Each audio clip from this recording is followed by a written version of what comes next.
ተአምራት ከዘፍጥረት እስከ መሲሁ ዳግም ምጽአት የሚተርከው በቢንያም አክሎክ የተጻፈው መጽሐፍ በኢትዮጵያ በድምቀት ተመርቋል።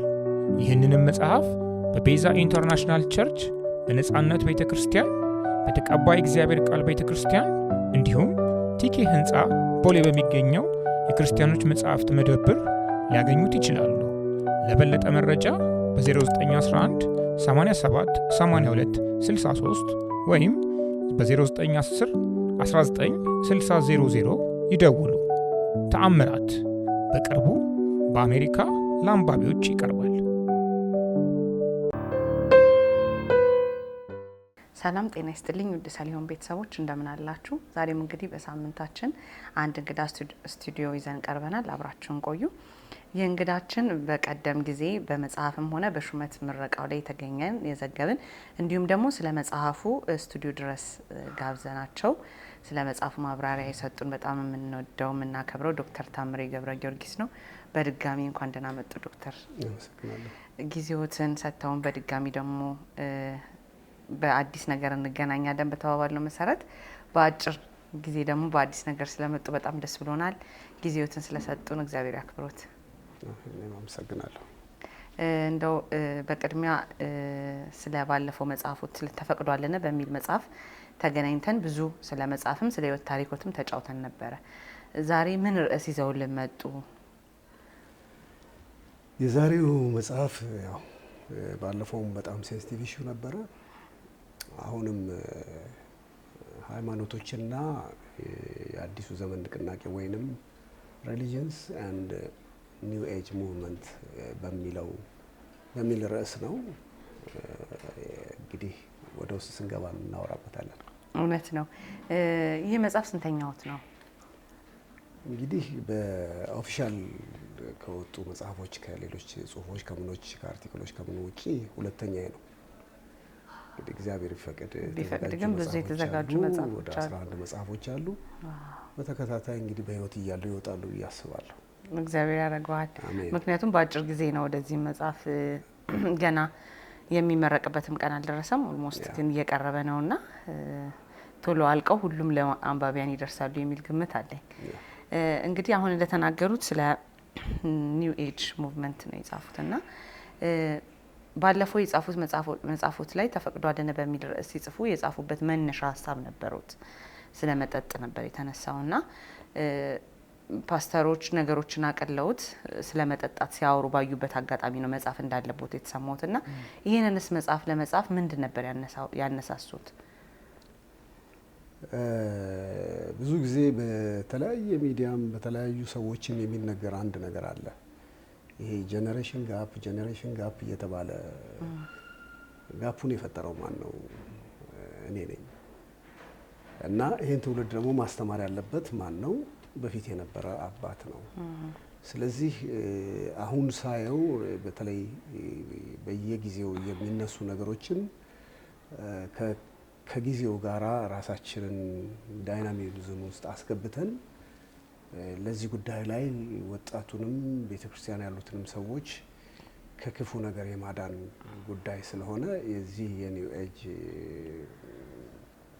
መጽሐፍ ሰዎች አይደለም ያመነው ያላመነውም ግራ በተጋባበት የትኛውን ይዞ የትኛውን መጨበጥ ባቃተበት ጊዜ በተለይ ሶሻል ሚዲያው ሪፍሌክት የሚያደርገው ነገር እጅግ በጣም ከባድና ስፔሻሊ ወጣቱን አእምሮ የሚይዝና ከእምነቱ አቅጣጫ የሚያስት በመሆኑ መነሻው ከየት ነው?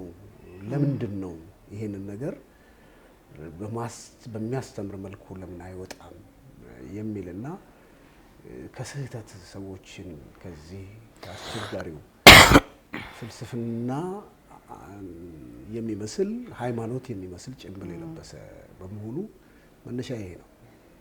በጣም ደስ ይላል። እንደው ማን ጋር ተደራሽ ቢሆን ብለው አስበው ነው የጻፉት? ወይም ይሄ መጽሐፍ ለዚህ ነው ለዚህ ክልል ለዚህ ማህበረሰብ ለዚህ እድሜ ክልል የሚባል እንትን አለው? በመጀመሪያ ይሄ መጽሐፍ ሁሉንም ያገናዘበ ነው። ለምሳሌ በዚህ መጽሐፍ ውስጥ የተቀመጡ ወደ 13 ሃይማኖቶች አሉ።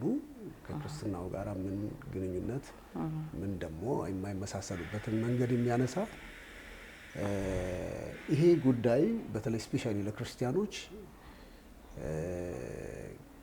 ለመሪዎች ለአስተማሪዎች የት ጋር እንዳለን አውቀን የሚቀጥለው የሚተካንን ጄኔሬሽን ፎከስ ያደረገ ነው እና ተተኪው ትውልድ ትክክለኛውን የእግዚአብሔር ቃል የሚያስት ነገር ሲመጣ አስተማሪዎች የአፖሎጄቲክ ስራ እንዲሰሩ፣ ሰባኪዎች የመከላከል ስራ እንዲሰሩ፣ ደግሞ የትኛው ሃይማኖት ምንድነው የሚመስለው ከክርስትናው ጋር ያለው አንድነትና ልዩነትም ወዴት እየሄድን ነው የሚል ነገር ነው በውስጡ የያዘው። ስለዚህ አብዛኛው የሚቀጥለው አሁን የሚተካንን ጄኔሬሽን የሚጠቅም እና ከስህተት የሚመልስ ነው ብዬ አምናለሁ። ለአስተማሪዎች፣ ለሰባኪዎች፣ ለመጋቢዎች ይሄንን ትምህርት ወደሚቀጥለው ትውልድ ጋፑ እየሰፋ ያስተላልፉ።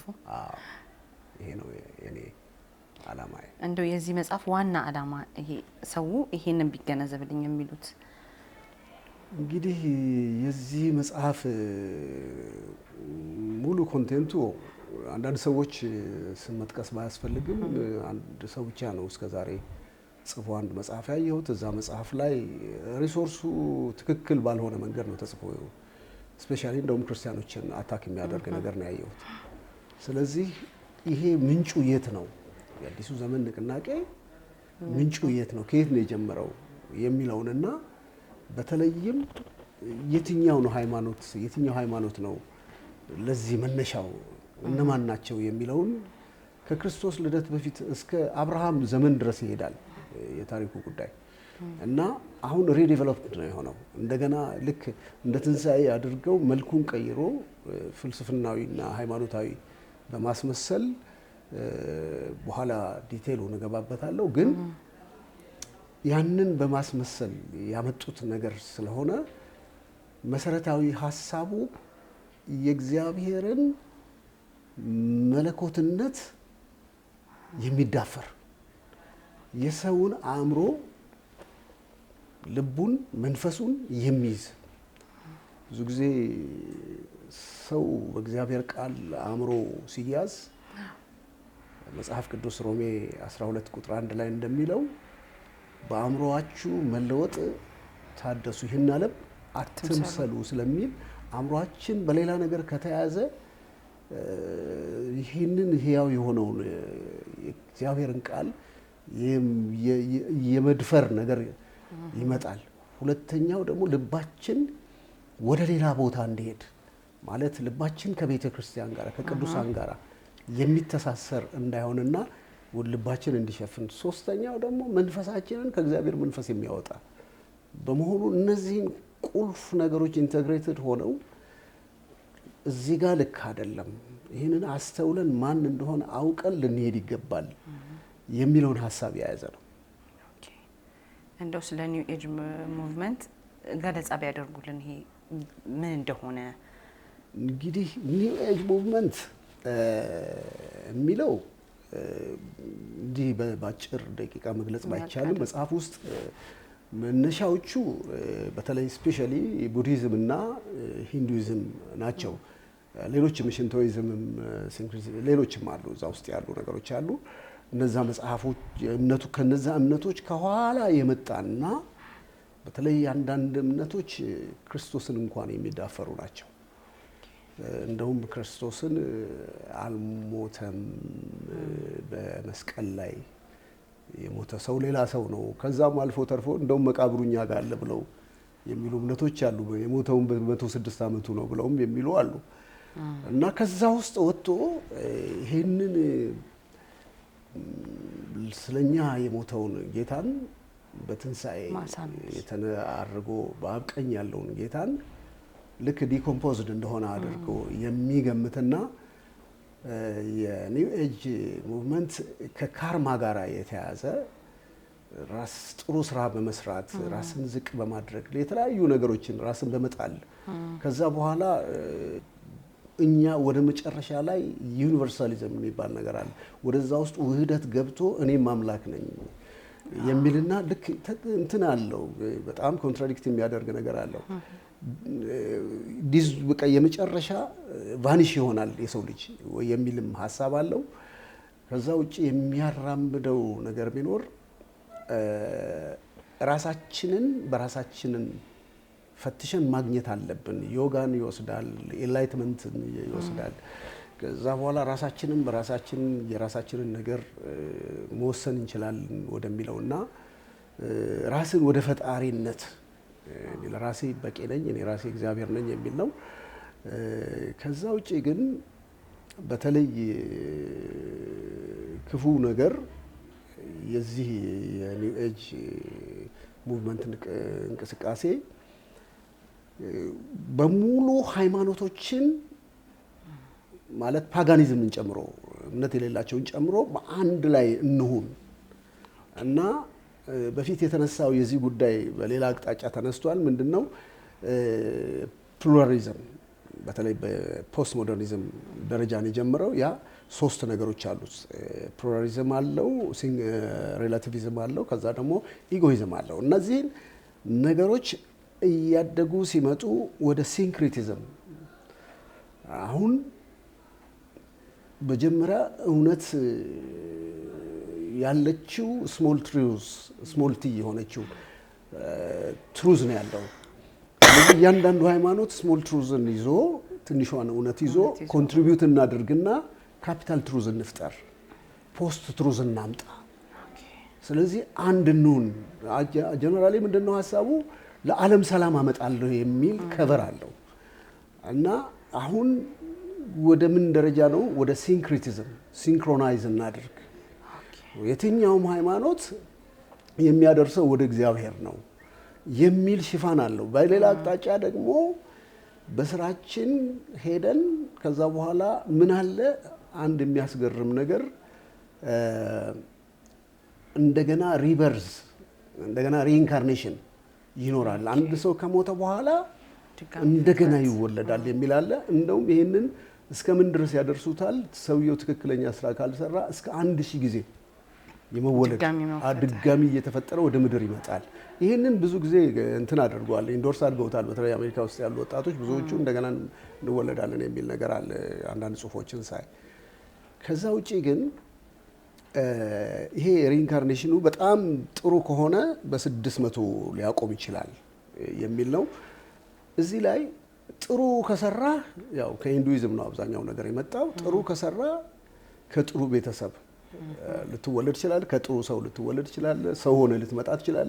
አለበለዚያ ግን ትል እንስሳ ሆነ ልትመጣ ትችላል። ስለዚህ ሞስት ኦፍ ዘም ይሄ እንስሳትን አለመግደል ምን ማለት ነው?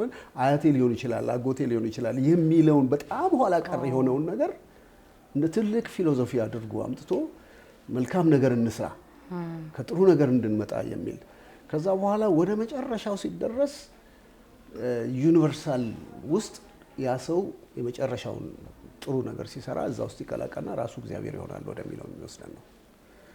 ይሄ የክርስቶስን ማዳን የሚጋርድ የእግዚአብሔርን ሉዓላዊነት አትሪቢዩቱን የሚነካ የሳተና ግን በጣም ውበትን የተላበሰ ነው።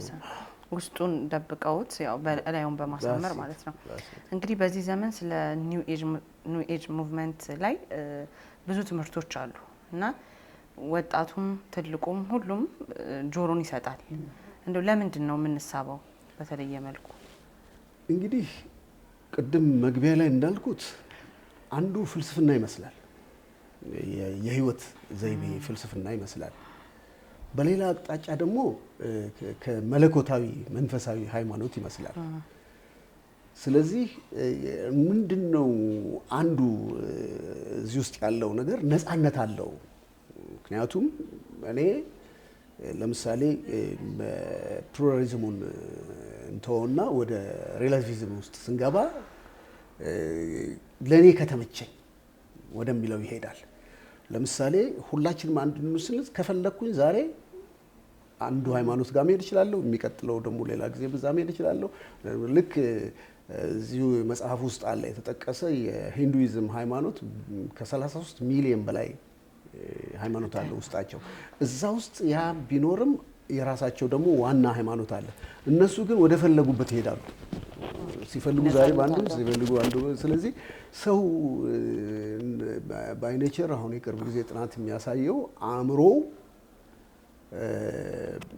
በቀን ከ6000 እስከ 7000 ነገሮች ይወስናል። ፐርሰናል ኖርማል ሰው በቀን ውስጥ ይወስናል። እነዚህ ውሳኔዎች እንግዲህ ስንነሳ አይናችንን ከመክፈት ውሳኔ ካልወሰንን አንከፍትም። ዝም ብለን ሸፍነን ልናሰላስል እንችላለን። ከዛ ምን ልልበስ፣ ምን ላደርግ፣ የት ልሄድ፣ በታክሲ ልሄድ ምናምን ቀኑን ሙሉ ስንወስን ነው የምንውለው።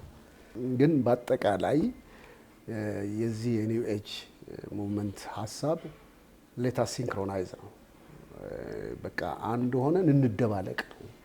እንደባለቅ የሚል ነገር መጥቶ እንደገና ደግሞ በመንፈሳዊው በተለይ ቴዎሎጂካል ተርም ላይ ስንሄድ ደግሞ ፓንቲዝም ውስጥ ነው የሚገባው። ፓንቲዝም ማለት እግዚአብሔር በማቴሪያሎቹ ሁሉ ውስጥ ዩኒቨርሳል ነውና በሁሉ ነገር ውስጥ ያለ የተፈጠረ ነገር ውስጥ አለ ብሎ የማመንና እኛም መጨረሻ ላይ እዛ ውስጥ እንገባለን የሚል ሁለተኛው ነገራቸው ይሄ ነው። ሶስተኛው ነገራቸው ደግሞ በዚህ በፓንቲዝም ዙሪያ ብቻ ሳይሆን እውነት አንጻራዊ ነች የሚለው አደገኛ ለክርስቲያን አደገኛ ነገር ነው። ምክንያቱም ይሄ ሪሌቲቪዝም የሚባለው ነገር ያው ቅድም ካነሳሁት ከፖስት ሞደርኒዝም ዴቨሎፕ የተደረገና ሁለተኛው ትልቁ እንትን ነው። ለምሳሌ እኔ ከተመቸኝ የፈለኩትን ያህል ሚስት አገባለሁ ተብሎ ከተባለ ልክ ሌላው እምነት እንደሚያደርገው ማድረግ ነው። ከተመቸኝ ለምሳሌ እግዚአብሔር የሚመለከታቸው በተለይ በክርስቲያን ኤቲክስ ስናስተምር የምናነሳቸው 3 ነጥቦች አሉ። አንድ ሰው የፈለገውን አይነት ሞቲቭ ሊኖረው ይችላል። እግዚአብሔር ለዚህ ግድ የለውም። ባለጸጋ ለመሆን፣ የታዋቂ ሰው ለመሆን፣ ምሁር ለመሆን፣ ጠቅላይ ሚኒስትር፣ አገረ ገዢ፣ ዓለም አቀፍ ገዢ ለመሆን የሱ ሞቲቭ ለእግዚአብሔር ምንም ግድ የለውም ፈጣሪው ስለሆነ። ነገር ግን እግዚአብሔር ግድ የሚለው አሁን ግብ አለው ማለት ነው የሰውዬ ሞቲቭ ካለው እና ለምሳሌ አንድ ሰው በጣም ለመበልጸግ ከፈለገ ሚንስ መኖር አለበት ያንን የሚሰራበት። ያን ሚንስ ነው እግዚአብሔር የሚመለከተው፣ ግቡንም አይደለም ሞቲቭውን አይደለም። ይሄ ሰውዬ ዋሽቶ ነው፣ አጭበርብሮ ነው፣ ሰርቆ ነው፣ ገሎ ነው፣ ምንድነው እዛ ለመድረስ የሚፈልገው? የሚጠቀምበት ሚንስ ምንድነው? በጽድቅ ነው? ይሄን ብቻ ነው እግዚአብሔር የሚመለከተው። ስለዚህ ሪሌቲቪስት ከሆነ አንድ ሰው ከተመቸው ሰውንም መግደል ልክ እንደ መጀመሪያው ክፍለ ዘመን ኢንጆይ ያደርጉ የነበሩት ሰዎች ክርስቲያኖችን ለአውሬ እየሰጡ ይዝናኑባቸው ነበር። ስለዚህ ከነሱ ጋር መመሳሰል እንደማለት ነው። ፓጋኒዝም ውስጥ ገብቶም የፈለገበት ቦታ እንደዛ ነው። ስለዚህ አሁን ትልቁ ነገር ሰልፍ ሴንተርድ ነው። ሰልፍ ሴንተርድ ነው። ስለ ሌላው ምንም አያገባኝም። ሶሻል ኢንተራክሽኑም አያገባኝም። እኔ ፐርሰናሊ እኔ ራሴ ለራሴ ምንድነኝ? አምላክ ነኝ።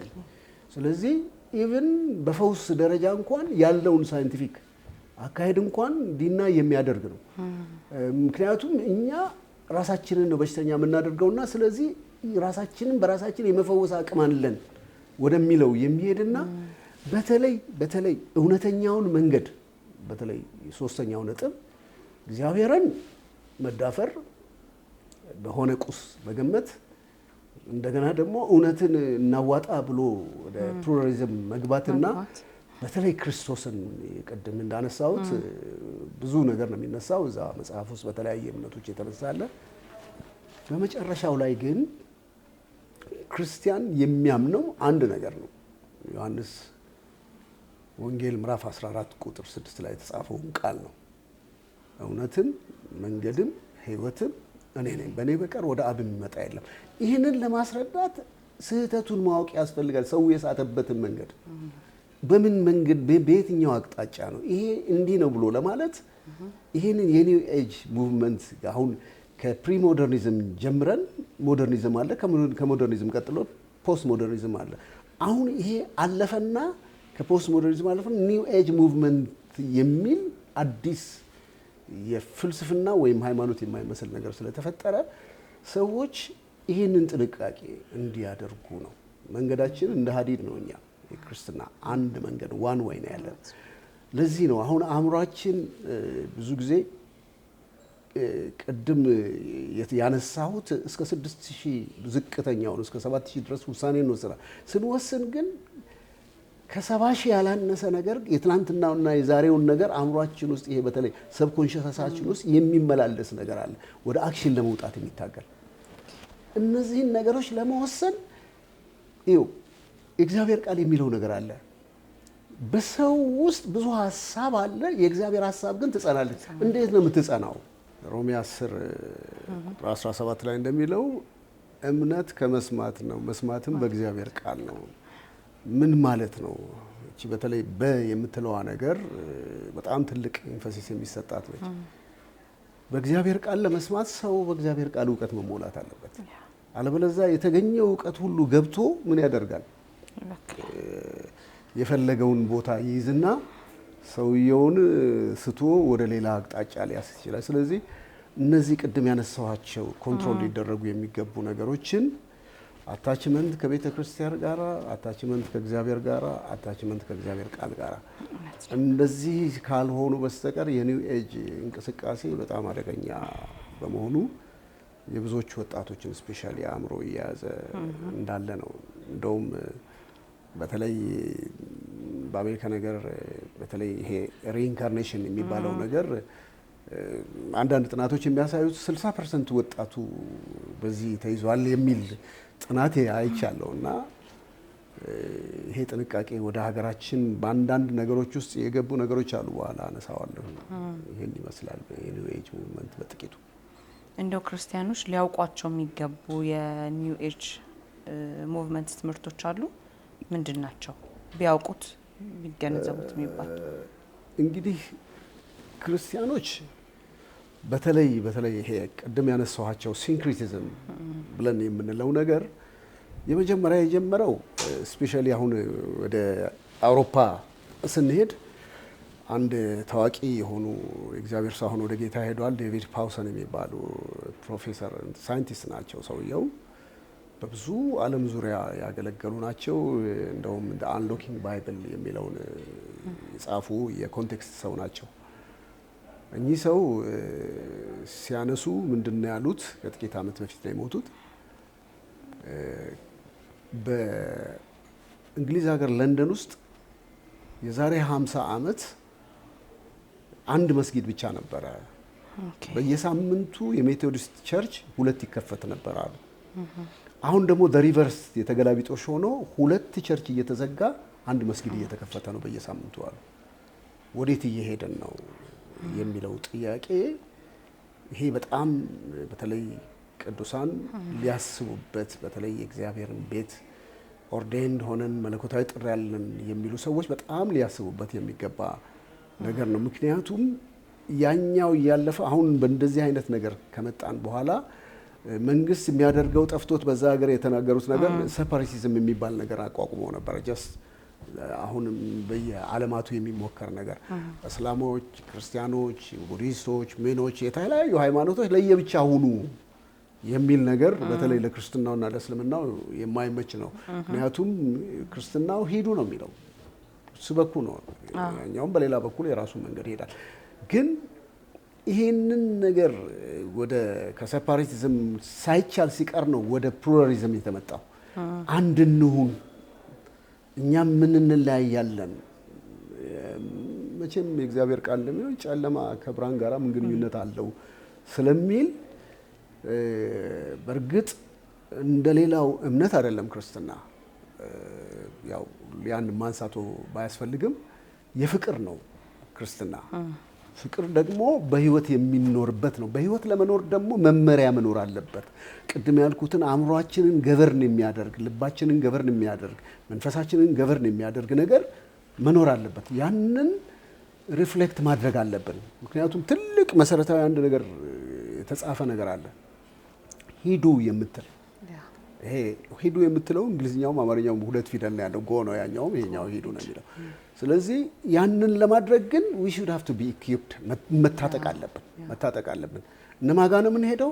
ምንድነው የምናቀርበው? ምክንያቱም ብዙ ጊዜ ሌሎች ዓለሞች ወደ ምስክርነት ወደ አገልግሎት ሲሄዱ ይሄ አንትሮፖሎጂካል የሆነ ነገርን የማህበረሰቡ ማን ምን እንደሆነ በደንብ አጥንተው አመጋገቡን፣ አለባበሱን፣ አነጋገሩን፣ አኗኗሩን እነዚህን ሁሉ አጥንተው ስለሚሄዱ አሁን ያለው ነገር ለክርስቲያኑ ማህበረሰብ ወይም በተለይ ኃላፊነት ላለባቸውም ሰዎች ለሌሎች ለማስተማር የሚጠቅማቸው ነገር በቀጥታ በተቋም ደረጃ ነው ፐነትሬት ያደረገ እየገባ ያለው። ምክንያቱም አንተ ትችላለህ እግዚአብሔር ይችላል የሚለው ነገር እየቀረ አንተ ትችላለህ የሚለው ነገር እየመጣ ከዛ በኋላ ወደ ምን እየመጣ ሄደ። እንደውም በፊት የነበረው ነገር እግዚአብሔር በቃ ዓለምን ትቷታል። ስለዚህ እኛ ነን we are responsible። አሁን ሰው ላይ ተኮር የነበረ ይሄ ወደ ሞደርኒዝም ሲገባ ከፕሪ ሞደርኒዝም በኋላ ከዛ በፊት ከእግዚአብሔር ጋር ነበር። አሁን እንደዛ ነበር። ይሄ ነገር እግዚአብሔር ተዋታ እኛንን ዓለምን መስራት ያለብን እኛንን ባለቤቶቹ የሚል ነገር ነበር። ምን ለማድረግ አሁን ዱዋሊዝም የሚባለው ፊሎሶፊ ነው። አሁን ይሄ ነገር እያደገ መጥቶ ወደ ፓንቲዝም ወደ ፕሉራሊዝም ሲመጣ ወደዚህኛው ወደ ፖስት ሞደርኒዝም ሲመጣ እየሆነ ያለው ነገር ሁላችንም ልክ ነን which it is impossible። ልክ ሊያደርገን ገቨርን ሊያደርገን ሊገዛን የሚችል እግዚአብሔር አለም። የእያንዳንዱ ሰው የፍጥረቱ እንኳን ልዩነቱ ኢቭን እናትና አባት ልጃቸውን ሲወዱ የልጃቸው ዲኤንኤ እንኳን ከነሱ ጋር አይመሳሰልም። ስለዚህ ፎከስ ልናደርግ የሚገባው ነገር እኔ እግዚአብሔር ነኝ ወደሚል ነገር ልጆቻችንን የሚያመጣ ትምህርት ስለሆነ አሁን ስለ ካርማ ስለ ኢንላይትመንት ስለምን የተለያዩ ነገሮችን መጽሐፌ ውስጥ በደንብ ተቀምጠዋል። ስለዚህ ስለ ፖስት ሞደርኒዝም ስለ ፖስት ትሩዝም ስለ ሌሎችም ነገር የተደራጁ ነገሮች አሉ። እነዛን በደንብ ማየትና አሁን ያለንበትን ነገር አውቀን ደጋግሜ እንዳነሳሁት በተለይ በአመራርና በኃላፊነት ላይ ያሉ ሰዎች የአፖሎጀቲክ ስራ እንዲሰሩ ምእመኑ ደግሞ የእግዚአብሔርን ቃል ለመማር አታችመንቱን ልቡን ከእግዚአብሔር ቤት እንዲያደርግ ከሌሎች አዲስ ነገር ሲመጣና እንደዛ አይነት ነገር እንቅስቃሴ ሲኖር ልጆቹን በየጊዜው መከታተል። ይሄንን ካልተደረገ ይሄ እንቅስቃሴ ከቤተሰብ አልፎ ከቤተ ክርስቲያን አልፎ ሀገርን የሚወር ጉዳይ ስለሆነ ጥንቃቄ ሊደረግበት ይገባል ብዬ አምናለሁ። በጣም ትክክለኛ ሀሳብ ነው የተነሳው። የሚጠቅም የሚገነባ ሀሳብ ነውና እንደው እንደ አንድ አማኝ ከመጽሐፍ ቅዱሳዊ እውነት አለኛ የምንመራበት ከዚህ ከኒው ኤጅ ሙቭመንት በተለየ መልኩ እንዴት ነው ልንለይ የምንችለው መጽሐፍ ቅዱስ? እንግዲህ ስለዚህ ጉዳይ ስለ እግዚአብሔር ቃል ስናነሳ እውቀት የሚለውን ነገር ማንሳት ተገቢ ነው።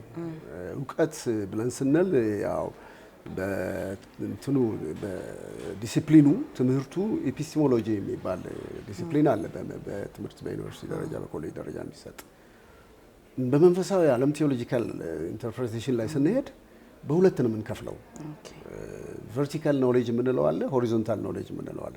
ቦዝ አር ኢምፖርታንት፣ ሁለቱም አስፈላጊ ናቸው። ይሄ የጎንዮሽ ወይም ሆሪዞንታል ኖሌጅ ብለን የምንለው የፕሮፌሽን ጉዳይ ነው።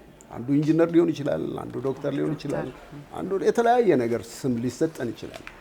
እነዚህ ነገሮች is given for us እግዚአብሔር ነው የሰጠን። ካፓሲቲውንም ሰጥቶናል። የአንድ ሰው አሁን ጥናቱ እየተቀያየረ ነው እንጂ አንድ ሰው እስከ 2.5 ፔታባይት አሁን የታባይት ዜታባይት እያለ ሄዷል ቁጥሩ ከባይት ወጥቶ እና እዛ ድረስ መሸከም ይችላል። ስለዚህ ይሄንን መጠቀም አለበት። እግዚአብሔር የሰጠን ያንን ነው። እንደውም አንዳንድ ጽሁፎች የሚሉት አንድ ሰው ይህን ካፓሲቲውን በሙሉ ቢጠቀምበት ቁጭ ብሎ ለማየት 300 ዓመት ይፈጃል ይባላል። how we are blessed እንደዚህ የተባረክን ሰዎች ያንን የተባረከ ስፍራ ለመልካም ነገር ልናውለው የምንችለው ቨርቲካል ኖሌጁን በስርዓት ስንይዝ። ቨርቲካል ኖሌጁ ምንድነው? እንደዚህኛው ይሄኛው ሆሪዞንታል ኖሌጁ እንትን ነው የኤክስፒሪየንስ እና ሪዝን ነው። አሁን አንድና አንድ ሁለት ነው። ይህ ህንጻ ቢገነባ እንዲህ ነው። ከዛ እንደገና ደግሞ ከኋላ ኤክስፒሪየንስ ያላቸውን ሰዎች መጽሐፎችን፣ ሪሶርሶችን በማየት እኛ ደግሞ አዲስ ነገር እየፈጠርን ነው የምንሄደው ኮንዱሲቭ ነገሮችን ለመፍጠር። ያኛው ግን ሪዝንና ኤክስፒሪየንስ አይደለም። የእግዚአብሔር ቃል ለሰው ልጆች የሚያስፈልግ እውቀት ነው ብለን ስንል it is revelation መገለጥ ነው። ይሄ መገለጥ ነው ለማለት የሚያስደፍራል። ለምሳሌ ሂስቶሪያንስ እንውሰድ አይደል? ነገሮች በታሪካዊ በአርኪኦሎጂስቶች እና ከሶስቱ አይወጣም አንትሮፖሎጂስቶች። አሁን አንድ ታሪክ ጸሐፊ ልጻፍ ብሎ ቢል የሚጽፈው የሆነውን ነገር ነው፣ ማስረጃ ያለውን ነገር ነው። ትክክለኛ ጸሐፊ ሁለት ነገር ማድረግ አይችልም አንድ ጸሐፊ። አንደኛ የፍጥረትን መጀመሪያ ከየት አምጥቶ ይጽፈዋል? የተገለጠ ሳይሆን ይሄ እግዚአብሔር ቃል ውስጥ ነው ያለው። ሁለተኛ የዓለምን መጨረሻና ሌሎች ነገሮችን ሊጽፍ የሚችል ጸሐፊ ከየት ነው የሚመጣው? ኮንክሉድ የሚያደርገው ይሄ ቨርቲካል ኖሌጅ የመጨረሻው ዘመን ምን እንደሚሆን የሚናገር የእግዚአብሔር ቃል ነው። ስለዚህ ይሄንን ሁለቱን ባላንስ አድርገን መያዝ አለብን። ወጣ ብለን ለምንድን ነው የምናጠናው? የእግዚአብሔርን ክብር በእግዚአብሔር ቃል ላይ አልቲሜት ብዙ ጊዜ የማነሳቸው ሌሎች ትምህርቶችን ሳስተምር አንድ ነገር ላንሳና ይሄንን ነገር ልደምደም። አብርሃምን እግዚአብሔር አንድ ነገር አለው። ያለው ነገር ምንድነው? ኪዳን ለማድረግ ወንዶችን ሸለፈታቸውን ምን አድርጋለ? ይገረዙ አለ። ቀን ሰጥቷል። ግን 8 ቀን ለምን አለ? አብርሃም አያውቅም። እግዚአብሔር ያለውና ያታዘዘው። አሁን ግን የሚያምንም የማያምንም ልጁን የሚያስገርዘው በስንት ቀን? መጽሐፍ ቅዱስ ግን ጽፍ ቀድሞ ነው የተናገረው። ዳት ሚንስ ሳይንሳዊ ትርጓሜ ያለው ሳይንሳዊ ትርጓሜ ያለው ያ ሳይንሳዊ ትርጓሜ ምንድነው? ጀስት ትንሽ ኢሉስትሬት ላድርገው። አንድ ህፃን ከተወለደ በኋላ ከ5 ቀኑ በኋላ ነው ብለድ ክሎቲንግ የሚያደርገው ቫይታሚን ኬ ፕሮዲዩስ የሚያደርገው። ዳትስ ናቹራል። አለበለዚያ ከዛ በፊት በሆነ ብለድ ክሎቲንግ ስለሌለ ልጁን ለሌላ ነገር መዳረግ ነው። ስለዚህ ምንም አይነት ነገር ከውጭ እናጥና everything is in the word of God። ሁሉ ነገር እግዚአብሔር ቃል ውስጥ ነው ያለው።